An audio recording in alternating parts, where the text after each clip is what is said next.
Good morning po sa inyong lahat mga ka-IBL. So, andito po tayo ngayon sa ating display center. Ito po mga ka-IBL, itong ating final touches po sa ating unit.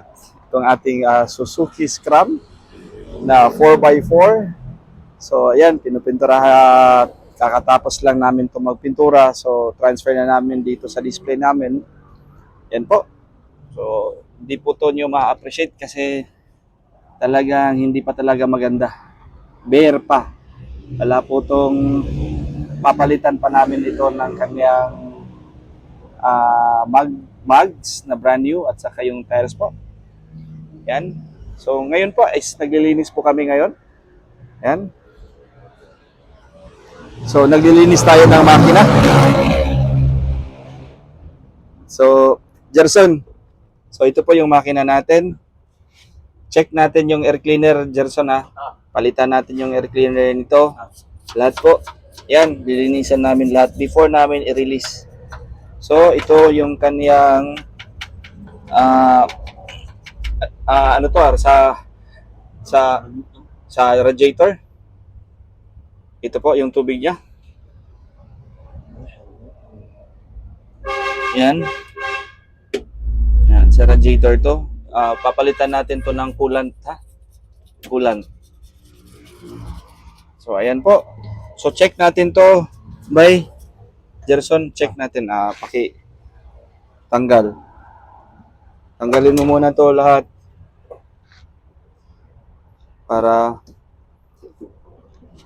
So, ito po yung makina nito, mga ka-IBL. Ito po ang makina namin nito is 12 valve, F6A unit,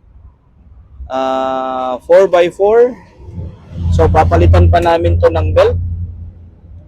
Ito yung ating belt, palitan natin to ha. So check natin yan. So nililinisan namin ng yung makina nito. So ayan po. So before namin to i-release, ibang-iba na to yung itsura nito, mga ka-IBL. Ayan. Ito, lilinisan pa namin to. Yung headlight niya. Excuse me. Tapos ito po, bago na po ito ang kaniyang mga spark plugs. Yung mga high tension wires. Check pa din natin, pero double check natin to.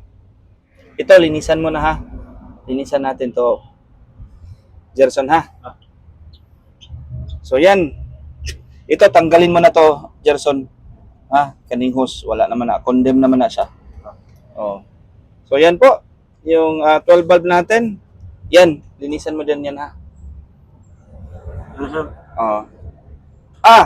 So yan mga ka-IBL is bago na po yung air cleaner. Bago na pala to. So pinalitan na natin. So linisan din sa loob ha. Make sure to na malinis ang loob. So 4x4 po to mga ka-IBL, for sure, hindi nyo po ito ma-appreciate. Kasi nga, sabi ko po sa inyo, hindi pa to yung final unit natin. So, paglabas nito, talagang maganda to mga ka-IBL. So, ayan po. Excuse me. Grabe yung ubo ko. So, ayan po mga ka-IBL. So, yung may-ari po nito is yung taga Bacolod natin, taga Mabinay.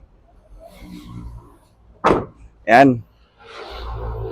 Linisan natin, Gerson ha. Ayan. So, ang ilalagay nating mags dito po, mga ka-IBL, ito po. Yan po yung mags namin. So, yan po yung ilalagay natin. Itong aming cargador tires. Yan. Yan po. So, mag-iiba na yung itsura nito.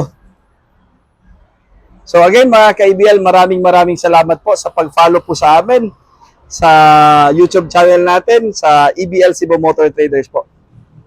Maraming salamat at magandang umaga po sa inyong lahat.